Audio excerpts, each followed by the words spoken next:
आमंत्रण दे रही हूं जिनका नाम हम बार बार सुन रहे हैं, और वो है पद्म श्री नाना पाटेकर साहब को। आप जाने माने फिल्म अभिनेता, निर्माता, लेखक हैं। आपकी शैली की भी एक अपनी अलग पहचान है। आपको कई नेशनल अवार्ड्स, फिल्म फेयर मिले हुए हैं। और जैसा कि आपके आने से पहले ही हमने आपकी वीडियो देखी थी, जिसमें नाम फाउंडेशन के बारे में हमने बहुत कुछ जाना, कैसे आप मददगार खेती के चीजों के द्वारा नदियों को आपने रिवाइव किया है और कई संयंत्र लगा के मदद की है, और आज आप हमारे सामने साक्षात हैं। मेरा आपसे अनुरोध है, अपना संदेश।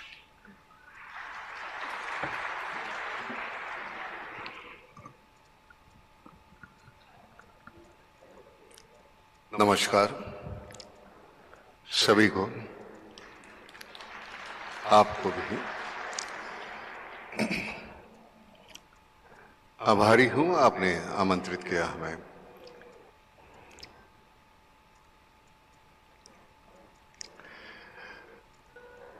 यहां एक 8.5 साल हो गया, 8 साल 6 महीने हो गए।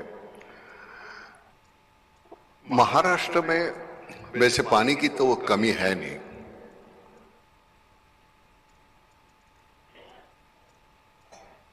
लेकिन दुर्भाग्यवश बात यह है कि प्रकृति ने हमें सब कुछ दिया है और न जाने क्यों हम सब खोते जा रहे हैं। ये हम समझ नहीं पा रहे। हमारे पास सब कुछ होने के बावजूद हम उसका इस्तेमाल सही तरीके से क्यों नहीं कर पाते। तो 8.5 साल पहले नाम फाउंडेशन के माध्यम से हमने वाटर कंजर्वेशन का काम शुरू किया। पूना में खड़कवासला नाम का एक डैम है जिसकी कैपेसिटी 1.7 TMC है, और शेखावत साहब आज तक हमने 6.7 TMC का काम किया है नाम के माध्यम से। ये इसलिए नहीं बता रहा हूं कि कितना बड़ा काम है, पता चले कि एक सामान्य व्यक्ति एक कुछ अगर शुरू करती है तो कितने बड़े क्वांटम का काम हो सकता है। हमारा प्रॉब्लम वही है कि बच्चे बड़े हो जाते हैं, सीखते हैं, पढ़ते हैं, आधुनिक तंत्रज्ञान जो है हमारा वो सीख लेते हैं और फिर दोबारा गांव की तरफ लौटते नहीं, शहर में बच जाते हैं। ये सबसे बड़ा नुकसान है हमारा। पुराने सिरे से अगर हम खेती करते रहेंगे तो हमारी खेती उतनी उपज हमें मिलेगी नहीं। हमको नए सिरे से खेती करनी पड़ेगी।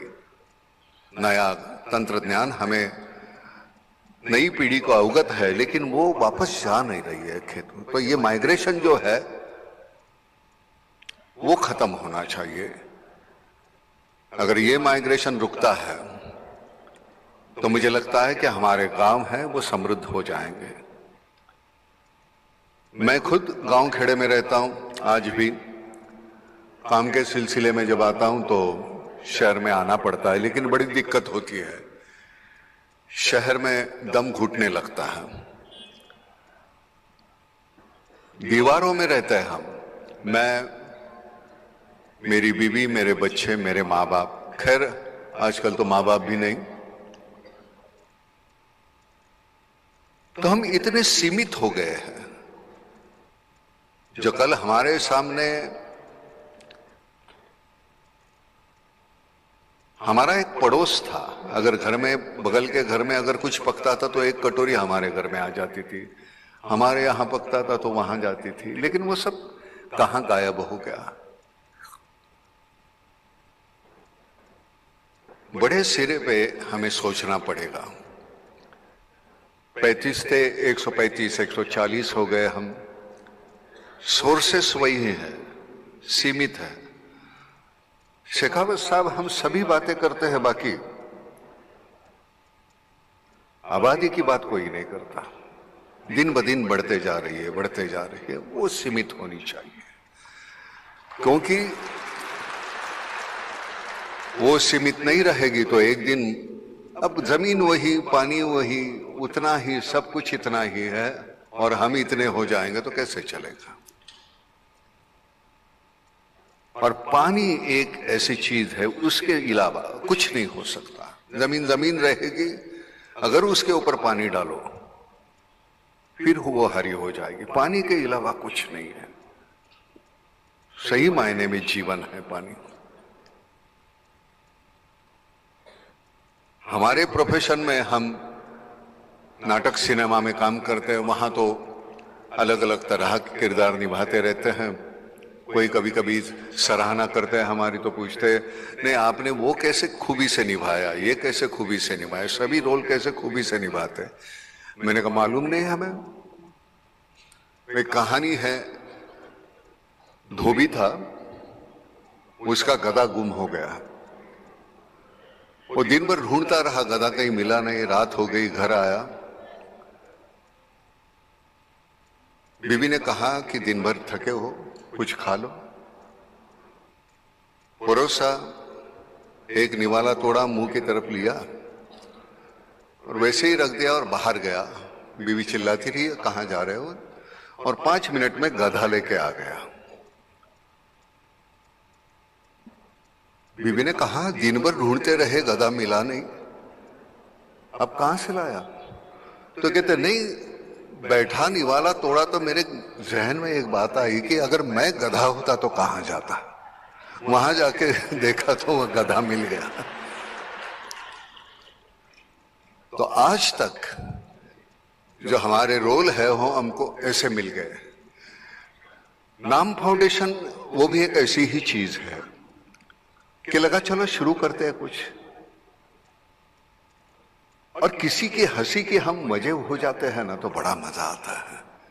इससे बेहतर नहीं है। अब नाटक सिनेमा में काम करने की वजह क्या है? आप जब तालियां बजाते हैं, आप सराहना करते हैं, आप बोलते हैं नहीं वाह बहुत अच्छा काम किया, बड़ा अच्छा लगता है। ये इंसान की फितरत है, उसे कोई अच्छा कहे तो अच्छा लगता है। लेकिन जिस दिन बुरा कहे तो बुरा लगे ना तो और अच्छा होगा। क्योंकि बुरा कहने के बावजूद कोई सुधरता नहीं, तब दिक्कत होती है। खैर,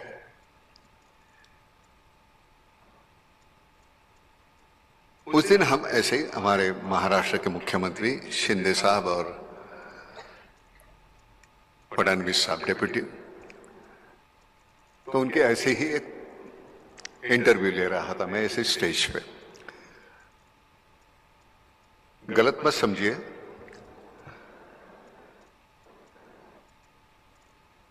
राजा हमारे यहां तो राजा जाते नहीं है, लेकिन परदेश में जैसे राजा रानी फिशिंग को जा रहे हैं। अब फिशिंग को जा रहे हैं तो रास्ते में एक कई मछुआरा गधे पे बैठ के जा रहा है। तो राजा ने पूछा कहां जा रहे हो? फिशिंग को। तो कहते नहीं आज तूफान आने वाला है, बहुत बारिश होगी, आज नहीं जाऊंगा। तो कहता पागल हो, हमारे पास हमने एक आदमी रखा है हवामान तज्ञ जो सब कुछ बताता है। उसने कहा कुछ नहीं होगा, जाइए महाराज। और महाराज चले गए और बाद में तूफान आया, बारिश हो गई।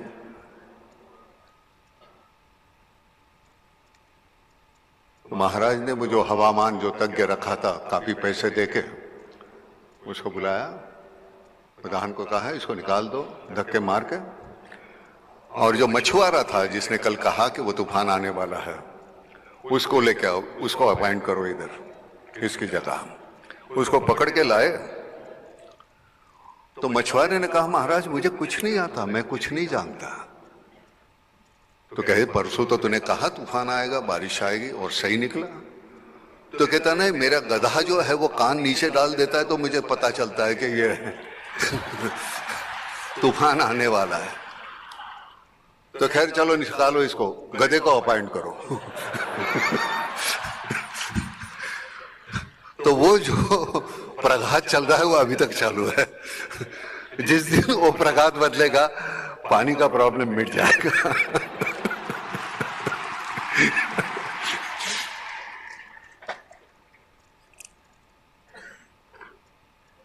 तंज की बात छोड़ो, लेकिन मैं सबसे बुरी बात हमारे यहाँ ये है, जो चीज हमारे पास है उसकी कीमत नहीं हमें। वेंटिलेटर पे 2 दिन रहो, 7 लाख का बिल भरोगे, जन्म से यहाँ सांस ले रहे हो, लेकिन उस पर्यावरण का आप कोई ख्याल नहीं रखेंगे। ये तो कमाल है, क्योंकि फोकट का है ना, भगवान ने दिया हुआ। हवा है, पानी है, ऑक्सीजन है। वो जिस दिन हम ख्याल करेंगे तो मजा है, नहीं तो क्या। मैं यहाँ आने की मैं वजह बताता हूँ। मैं शूटिंग कर रहा था प्रयागराज में, यहाँ से 2.5 घंटे फ्लाइट से लगते हैं। हमारी शूटिंग आज बंद रखी है हमने। मैंने कहा नहीं जाना है, क्योंकि ये बात करने का मौका मिलेगा मुझे। मैंने कोई मेहरबानी नहीं की, मैं वही जाता हूं जहां मुझे खुशी मिलती है। आपको मिलती है कि नहीं मुझे नहीं मालूम। I like you not because of what you are, but what I am when I am with you. मंदिर मुझे अच्छा नहीं लगता, मंदिर में जाने के बाद मुझ में जो बदलाव आता है वो मुझे अच्छा लगता है, इसलिए मुझे मंदिर अच्छा लगता है। मंदिर में सच कहता हूं, मैं जाता नहीं। भगवान के जैसे इतने लोग मेरी जिंदगी में मिले, उनके सामने झुकते झुकते भगवान की तो बारी आई नहीं। एक बार जाएंगे तो बात करेंगे तब। बाबा आमटे है, इतने बेहतरीन, इतने कमाल के समाज सेवक। और क्या चाहिए, हमारे इर्द गिर्द इतने ऐसे लोग हैं जिनके छूने से भी हम में इतना बदलाव आ गया। आप जिस तरह का काम कर रहे हैं, इतना बेहतरीन काम है। मैं तो कहता हूं ना, मैं अभी कह रहा था बहन जी को कि मैंने कहा मैं पाखंडी किस्म का आदमी हूं। हम कहीं जाता नहीं, कोई बात कहीं कोई कुछ बात किसका ख्याल ही नहीं किया। बिल्कुल जंगली का जंगली रहा, जैसे था वैसे, गांव खेड़े का वही हूं। और मैं खुश हूं। आज गांव खेड़े में जब रहता हूं तो वहां दीवारें नहीं है।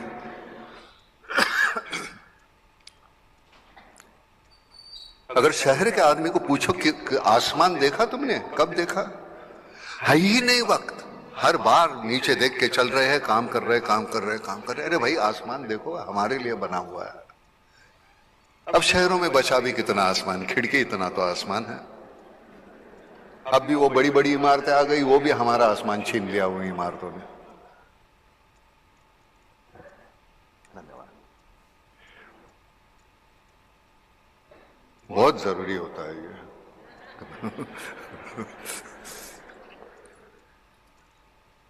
तो कहीं यहां मैं मेहमान करके नहीं आया हूं। मुझे लगता है जो काम मैं कर रहा हूं, करने की कोशिश कर रहा हूं, मैं अकेला नहीं। हमारी यहाँ शिप्रा माथुर, जो हमारे राजस्थान से, जयपुर से है, जो हमारी ट्रस्टी है और बहुत बेहतरीन काम करती है। जिस तरह से वो बात करते हैं मुझे नहीं आती करने। हम तो कैसे मुंतशिर जैसे लोग लिखते हैं और बोलते रट के, समझे कि नहीं मनोज? ये जो है ये ओरिजिनल लोग है। लेकिन काम जब करते हो ना, तो तुम्हें अगला शब्द कौन सा है, कौन सा पुकारना है, कौन सा बोलना है, उसकी सोच नहीं करनी पड़ती, वो आ जाता है, क्योंकि वो काम बोलता है, आप नहीं बोलते। शेखावत साहब, अगले मालूम नहीं अगले बार आप हमें कब बुलाओगे। मेहमान के तौर पे मत बुलाइए। गांव खेड़े में हमको जाने दो, जहां जहां दिक्कत है वहां का काम करना चाहेंगे हम। वहां पानी कैसे लाया जाए उसके बारे में हम, तो आप यहां से शिप्रा जी, सभी के युवराज, उतनी मेहरबानी करना, जहां जहां उनसे मिलके बता देना, और जितनी हमारी औकात है हम काम करने की कोशिश करेंगे। और आपके ऑर्गेनाइजेशन को मैं कहता हूं कि मुझे अपना समझिए और मेहमान करके मत बुलाइए। नहीं आएंगे, हमें अपना समझ के बुलाएंगे, बार बार आएंगे हम, और सही काम के लिए। मैं लगातार बहुत बोलते रहूंगा, क्या है कैसे किससे। सिर्फ आखिर की एक बात बोलता हूं, शुरुआत वैसे हुई है कि महाराष्ट्र में, हालांकि सही हर जगह, जो किसानों की आत्महत्या है, तो हमने कुछ पैसे जमा किए थे गाड़ी लाने के लिए, नई गाड़ी। और शाम को हम टीवी देखते बैठे थे तो एक किसान ने आत्महत्या की और उसके फैमिली का इंटरव्यू चल रहा था, माँ, बाप, बीवी और 2 बच्चे। उनके चेहरे पे, आंखों में, मेरा बाप मर गया, मेरा मियाँ मर गया, मेरा बेटा मर गया, ये दुख से ज्यादा भूख थी शाम की, शाम को क्या खाएंगे। उस वक्त लगा कि जो हम गाड़ी लेंगे उसके बजाय ये पैसे अगर हम उनमें बांट दें तो कम से कम एक तसल्ली होगी मुझे कि मैंने अपना काम किया। काम वहां खत्म नहीं हुआ। मेरे दोस्त है मकरंद अनासपुरे, उन्होंने कहा वो सब चेक डिस्ट्रीब्यूट करने के लिए आप आ जाइए पहले दिन।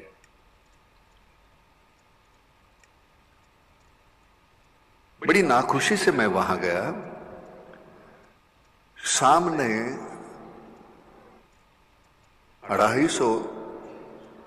250 बच्चियां बैठी है, विधवा, जिनके मियाँ ने आत्महत्या की थी। देखने के बाद महसूस हुआ कि ये काम एक 200-400 चेक देके खत्म होने वाला नहीं है, ये अविरत चलना ही चाहिए। और वहां से वो शुरुआत हुई। आपको कह देता हूं, जब हमने ये कह दिया कि ये काम करना है, महाराष्ट्र के लोगों ने वहां बंबई, पूना 2 महीने में 60 करोड़ रुपए दे दिए, 60 करोड़। ऐसी बात नहीं कि शहर के लोगों को, गांव वाले लोगों की चिंता नहीं है, लेकिन उनकी अपनी, उनकी रोजमर्रा की जिंदगी है। लेकिन उसमें से भी वो जितना करना चाहते हैं उतना करने की कोशिश कर रहे हैं। तो हम अपने सिरे से, अपने तरीके से जितना कुछ कर पाएंगे। तो ये जो है क्षिप्रा जी, सबके सामने मैं कहता हूं, ये आपकी जिम्मेदारी बनती है। अब इनसे मिलिए और वो आगे हम काम ये शुरू करेंगे, क्योंकि नाम फाउंडेशन का काम जो है वो महाराष्ट्र के लिए अब सीमित नहीं है, वो यहाँ राजस्थान के लिए है, आसाम के लिए शुरू किया है हमने। सो धन्यवाद, थैंक यू।